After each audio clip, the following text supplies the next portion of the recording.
Au moment de quitter sans aucun regret la banlieue sud de Paris et les abords de la Nationale 7 après Orly, c'est-à-dire à l'endroit où elle devient une espèce de zone californienne mais sans les palmiers, sans la discipline sociale et sans les filles en body fluo, je voudrais attirer votre attention, comme la mienne l'a souvent été, sur une anomalie à la Sampé.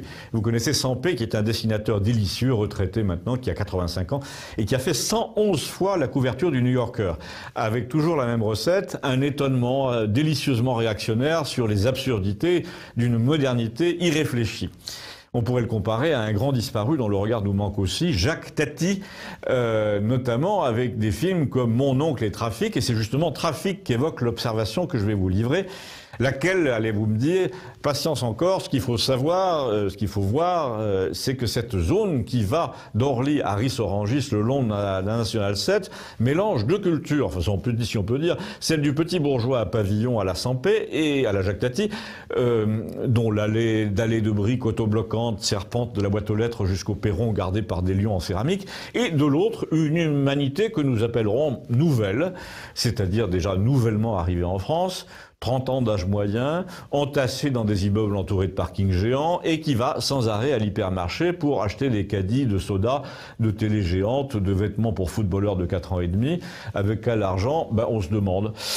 Et bien maintenant que le paysage sociologique est planté, revenons au bord de la Nationale 7. Qu'est-ce que j'ai vu? Qu'ai-je donc vu évoluer sur 5 ans?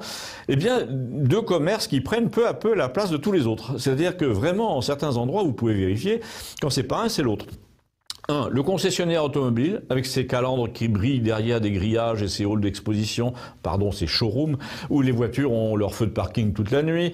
Et puis, tous les 50 mètres, ce véritable tissu de concessionnaire auto alterne avec quoi? Eh bien, avec des salles de sport énormes où vous payez 20 ou 40 euros tous les mois pour transpirer en vitrine, alignées sur des machines à marcher, tout en regardant la télé ou votre rythme cardiaque sur un petit écran de 20 à 22 heures. Alors là, je vous refais le tableau à la Sampé, un concessionnaire avec une quarantaine de voitures, une salle de sport toute vitrée avec une quarantaine de machines à marcher, et ça recommence 5 ou 10 fois comme ça sur 1 kilomètre. Sans parler des American Car Wash et autres éléphants bleus, parce qu'il faut laver toutes ces voitures qu'on vend, puis il y a celles qui passent et qui crachent une fumée noire, dont vos rideaux sont encrassés en moins d'une semaine. Alors on vous dit, on ne peut pas faire de sport le long des avenues, c'est trop pollué. Alors le principe c'est, je pollue d'abord avec mes voitures à 260 euros par mois pendant 5 ans. Ensuite, comme je fais tout, même mes courses alimentaires en drive, j'ai pas de muscles, donc je vais en faire dans une salle de sport en disant à mes enfants, restez devant la télé.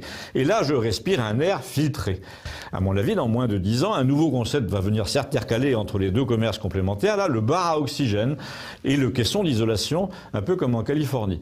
Et bien, quand vous disposez d'un caisson d'isolation naturelle qui s'appelle la campagne, vous y retournez d'un corps léger. Et quand vous regardez vos rideaux devant l'interstice des fenêtres au village, vous les gardez blancs pendant toute l'année, à quoi vous vous dites que vos poumons, eux aussi, restent propres. À la campagne, je veux dire dans ce village, mon voisin a 94 ans, ce qui a sans doute un rapport avec la qualité de l'air. Les voilages au sommet des fenêtres restent blancs. Autre chose dont je vous parlerai avant que j'oublie, mon voisin est un ancien cafetier, avec lequel, il y a 30 ans, j'avais pas beaucoup de rapports particuliers parce que la société avait encore des classes. J'étais un intellectuel, il était cafetier. Et bien désormais, je m'en suis beaucoup rapproché. Quand il plante sa chaise de camping devant la fontaine, nous parlons car nous avons reçu la même éducation de base, nous avons le même vocabulaire, alors que la jeunesse, elle, est devenue absolument incompréhensible. Elle forme même plus de phrases, elle ne sait plus nommer les choses et les notions. Du coup, la société des gens qui ont été élevés par un instituteur est devenue une société sans classe, assez homogène, où on se prête même des livres, figurez-vous. Mais Gustave vous en parlera prochainement dans un prochain numéro, puisque les livres, lui, il les vend. Abonnez-vous, merci.